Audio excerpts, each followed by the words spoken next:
the first 21 cards of the Tarot, which is the Major Arcana, the journey of the Fool. I am on a journey. Oh, there's a long way left to go, dancing down the open road. themoontree.org. Intuitive living for a magical life.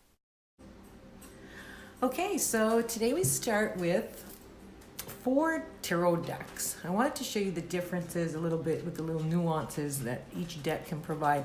Now I know that there's like tons of tarot decks out there, but here I've got the Rider-Waite, the Rider-Waite deck, which is the kind of the deck that was first originally used. It's got the original symbolism. It's sort of the one that you always want to start with, and then you can get companion decks after that. So for my companion decks, I'm using Thelema Tarot of Dreams by Cyril Marchetti, and then I've got the Good Tarot by Colette Baron-Reid. So let us begin our journey of the Fool. So we start with the card 0, which is the Fool. So the journey has just begun. We know nothing yet. We're new on our adventure. It is revolting against the system. All you got is, you got your little dog with you and your little pack there with maybe some clothes and a little bit of food, and you're going. This is a new beginning, a new adventure. So a lot of times if you get this card in a reading, it does mean something new, a new adventure is coming up, a new opportunity, kind of going against social norm, we'll say, revolting a little bit and going into the unknown. Then we get number 1, the Magician. So here's where we are learning. This is education. This is, the Magician is magic. It's alchemy. It's, learning how to bring in spiritual to the earthly stuff, the earthly realm, so to speak. It's like there's lots of education here involved. So the Fool is now learning from the Magician, learning magic to start his journey. And number 1 being the number of new beginnings as well. So this is the start of the Fool's journey. And then we have number 2, which is the High Priestess. Now the High Priestess, if we see in Cyril Marchetti's deck here, the Tarot of Dreams, we've got the moon symbol. So the moon talks a lot about our intuition, your subconscious, that kind of thing. So here in all the imagery of each deck, we have, a female energy that is intuitive, and it's learning in a quiet way how to listen to your intuition, secrets. We've got the moon here and the symbology and a lot of this, and in all the cards it shows the moon, and that moon is our subconscious. It's the intuition. It's all that quiet intuitive stuff. Then we get into the next, which is 3, the Empress. And 3 is a number of creativity. It's of merging. It's like you think of a triangle, the Father, Son, Holy Spirit, the Mother, Father, Son sort of thing. It's that combination of creation. So, a lot of times you'll get this card and it actually means a pregnancy with a thought, a pregnancy with an idea, or a literal pregnancy. In this case here, we see, in some tarot decks, we see a pregnant woman shown as the Empress. And here in Chiro's deck, we can see, a literal baby here, right there. And, in most Empress cards, it shows wheat, which is like a symbol of fertility and harvesting the wheat, planting, and it's the birthing and creation of something, not necessarily a real human or per se, which can be, but most of the time it just means the birthing and the creation of an idea. Then we get to the 4, which is the Emperor. And so with every idea and every strategy, we need structure. And that's where the Emperor comes in, provides, just like a real emperor, in the bad side of things, the unbalance, it could be tyranny, like too much power and control sort of things. So you got to look at the context of your whole reading when you get the Emperor card. But a lot of times it means following authority. It can also mean like banks, hospitals, sort of these structured buildings, we'll say. They're, and it's about following the rules and that kind of thing. Following a nice structure for your plans, for your life, for your idea. Then we get into the number 5, which is Hierophant, and this is all about the spiritual side of things. It's sort of having faith in being able to have a spiritual practice as well. Doing the spiritual practice like meditating and following some kind of spirit, whether it's a religion maybe, or it doesn't have to be a religion, but following the spiritual side of things so that you can really discern from all the past that we've just learned. We've gone through the Emperor, the Empress, and the High Priestess, we went through the Magician, we went through all those people, and there's always a real balance. There's the good side of the person and then there's the bad side of the person. So, it's having that spiritual practice to be able to discern morals, good and bad. And sometimes it can mean like exchanging of vows, like how a priest or a person can marry 2 people, for example. It can mean actual vows with people, not necessarily a woman and man or whatever. It can be like some kind of vows at work too, sort of metaphorically speaking as well. But a lot of it has to do with spiritual practice and bringing more of that element into, your life.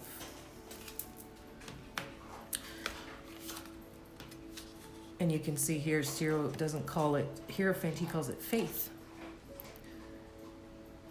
The Faith card. So as we can see already, there's a little bit of different nuances with each kind of tarot deck, but I feel like the main message is usually the same. Then we get into 6, the Lovers. Now, let's look at the Lovers for a second. And then we have Love card by Colette Baron Reid's Good Tarot deck. But the Lovers itself can mean, especially if it's in a love reading, that's good, shows 2 lovers, that kind of thing. But there's way more deeper stuff going on with the Lovers card.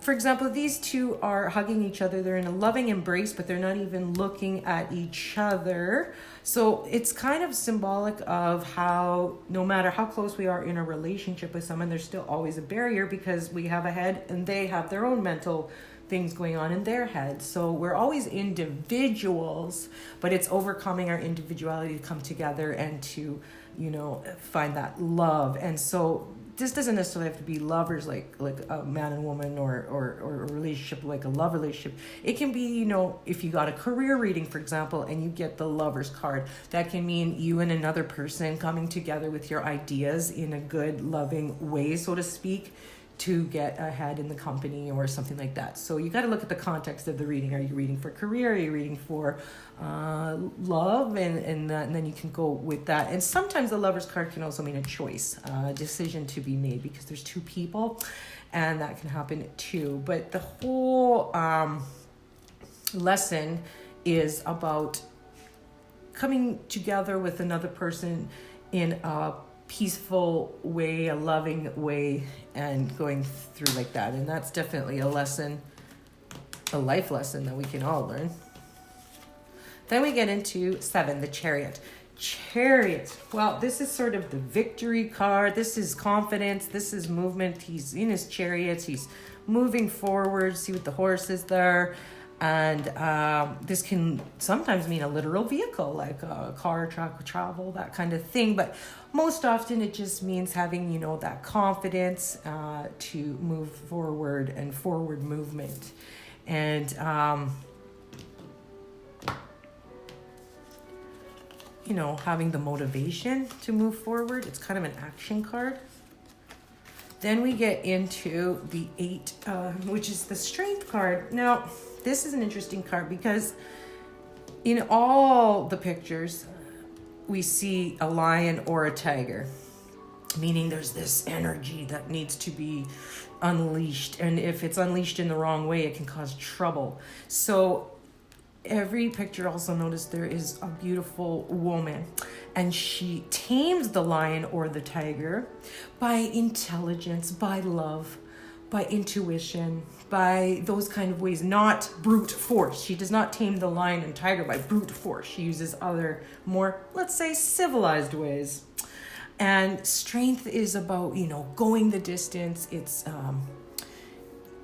more of like a marathon rather than a sprint, and having the strength to endure and go the distance as well, and doing it in that sort of special way that doesn't involve brute force. It's a more intelligent, sophisticated kind of way of strength, taming that lion, that beast. Then we get into the Hermit. Now this is all about going off by yourself like a hermit, and going through the doors and going away from society, so to speak, going off by yourself to really gather your own thoughts, gather your own ideas, away from the crowd, being more of an individual. It could be like going on a retreat sometimes, or maybe just going your own way for a while to learn, without, back in some hermits, back in the day, they would go and not use any of society's tools. They would only use their hands. So they would go be a hermit and use only their hands to survive. And it's just an example of going away from society. This can be a sign too that maybe there's been too much spent time watching the news and spending time on social media too much or something like that. And maybe it's time to isolate a little bit from certain people or things like that as well. So it's, going off on your own too, as part of your journey, to learn something. Then we get into, this is an interesting card. We get into number 10. Now the 10 is an ending number. The number 10 itself means the end of something, and then if you go 1 plus 0, it's the beginning. So it's the end and the beginning. So it is the partway ending of the Fool's adventure journey here. It's not quite done yet because we still got 11 to 21, but the wheel itself is like, you spin. You ever watch Wheel of Fortune? And you spin and you kind of let fate tell you what's going to happen and all that. So this card is an interesting card because it can mean a lot of different things. Number 1, it can mean leaving too much to fate. Now, there is kind of an excuse that we as humans sometimes make with, fate is the reason this and that. Now, there is certain things that happen to us that we can't quite control, but we can definitely control some elements of it with creative thought, intellectual thought, things like that to find certain solutions. So it's like the way we react to the situations can make a big difference. And, there's certain things that we're predestined. Like if you read your palm, you'll know certain things, or if you read your astrological chart or your Batsy chart or something like that, you'll see certain things that can happen to you, but all in all, there's so much that we can control, especially our reactions to it. Now, another thing that the wheel can mean is that you may be caught in a wheel. And so you feel caught into something. And so realize that you can definitely, get out of that wheel, get out of that machine, so to speak, that cog. Like if you feel like a cog in a wheel sort of thing, you can get out of there. And, in Cyril Marchetti's deck here, he has 2 dolphins that are going to help you lead out of that wheel, rotating round and round and round and round. And the dolphins will help you get out of that, for example.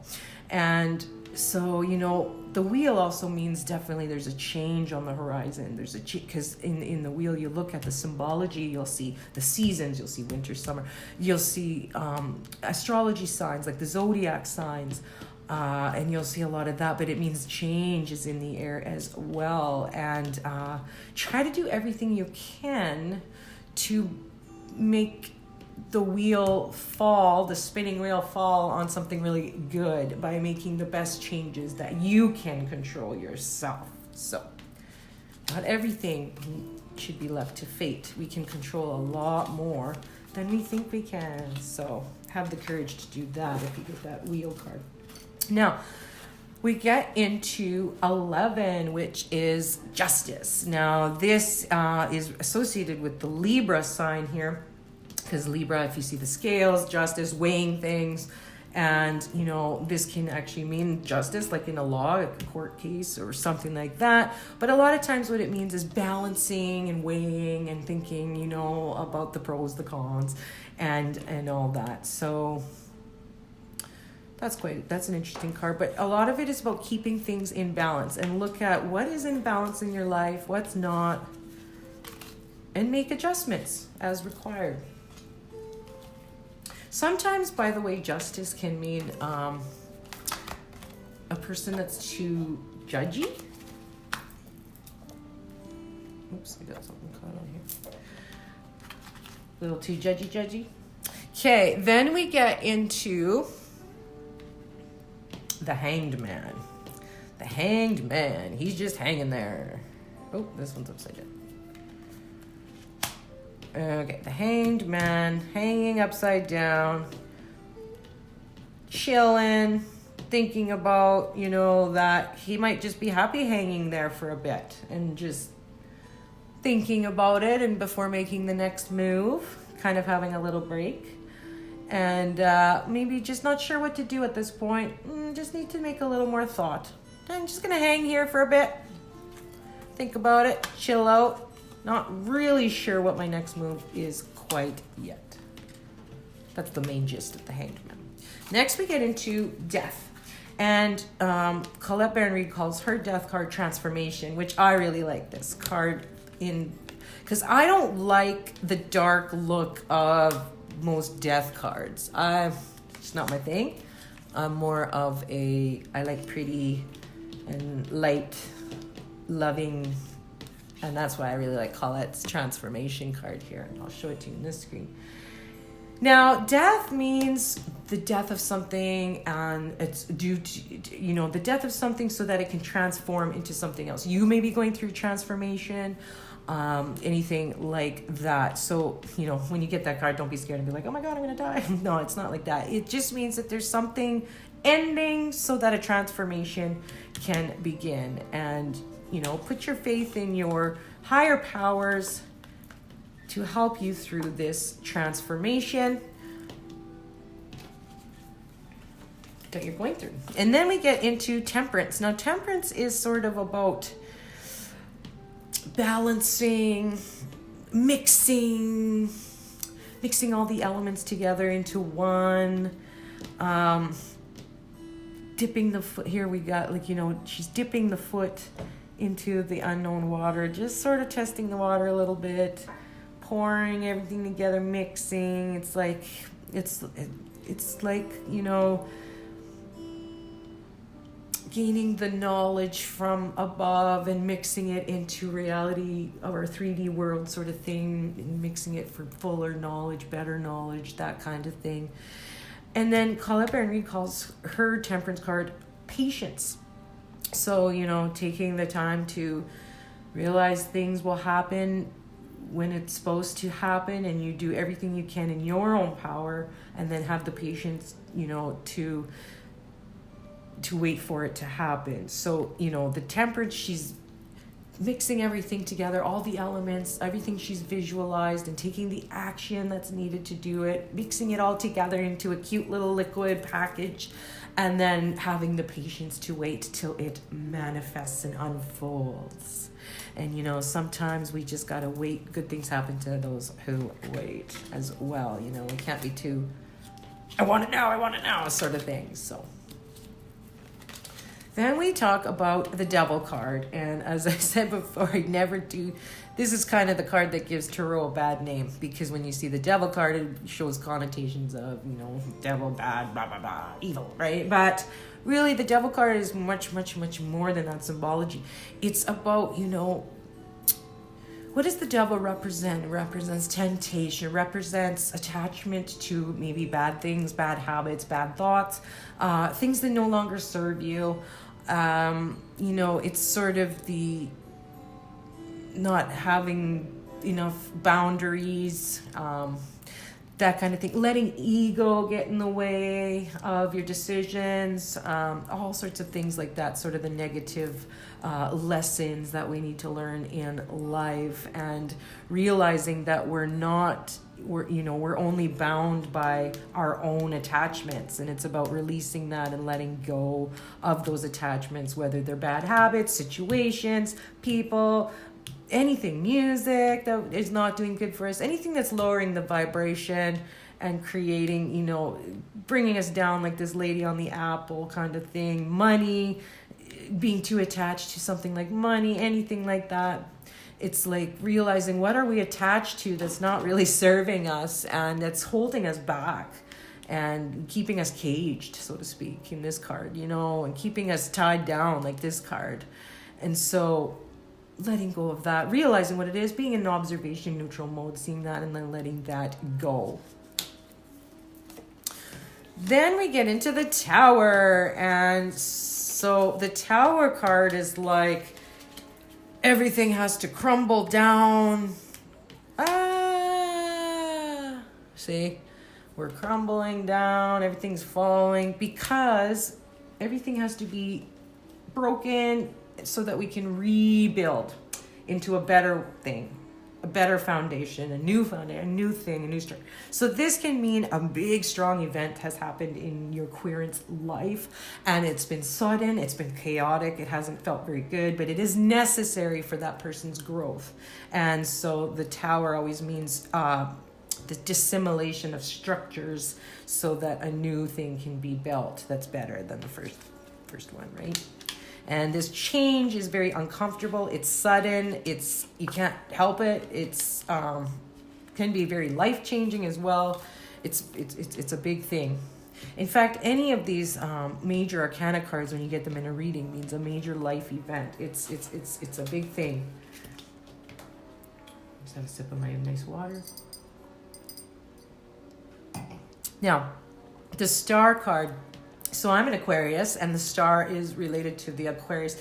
And there's a lot of hopes, wishes, dreams coming into your life, or you're wanting, you're desiring,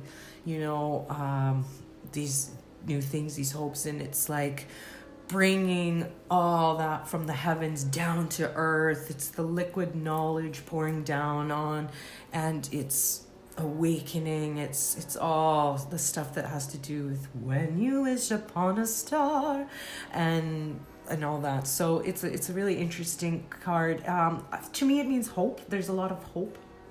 For me, it's a nice card to get, and that there's a lot of hope in your hopes and wishes and dreams have a big chance to be fulfilled if you make the right steps, the right moves, the right faith, having the faith, knowing that it will happen, working towards your goals and dreams, that kind of thing. There's a lot of hope involved with this card. Then we get into the Moon, which is the Moon. We've got, the Moon. It's so intuitive, it's dreamy, it's the Moon. It's a reflection too. It doesn't generate its own light. It's reflecting light from the sun. So there's a lot of illusion associated with the Moon. Things may not be as exactly they seem, right? Things might not be as they seem. So, howling at the Moon, so to speak, here, and really looking, there's a face. When you look very carefully at this card, there's a face in the Moon. And it's, seeing through any illusion as well, and you can do so by really connecting with your intuition. So not just your mental capacity, but your intuition, your inner knowing. And it's a very intuitive knowledge card. It's magical, but it also talks about illusions, and just be careful that you aren't being led astray by big illusions, so to speak. Then we get the Sun. It's the sun, it's the sun, it's the beautiful sun. This is a very beautiful card for me. It just means that, like, it means sunshine. It means in lightening up the, we're nearing the end of our journey as the Fool.